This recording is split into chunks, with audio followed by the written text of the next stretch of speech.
So one of the types of data that you can actually go ahead and generate using Claude is a CSV data as well. So I'm just going to go around and say generate a CSV data of different types of computers with 7 columns, let's say, for example, right here. So it'll go ahead and figure out on its own on what the 7 columns should be. So as I were to actually go ahead and do that, what happens is that it says creating CSV data of different types of computers.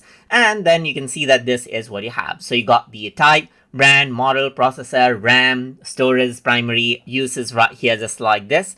And then this is what you have. So you can see that you got the different types of computers right here, just like this. And as you do that, what happens is that it goes ahead and presents out the file right here. So you can see that this is what you have. So you can see like I got the CSV data. You can see that I get this in the table format as well. You can go ahead and then download this out just like this as well right here. So it says download started. And you can see that I got the CSV data now. I can go ahead and then open it out with Excel. Let's say, for example, right here, just like this. And as you do that, you can see that this is what you have. So you basically have, let's say, for example, the CSV data right here, just like this. So that is how you can go ahead and generate out CSV data as you like inside of Claude.ai. So I hope you guys learned something as always.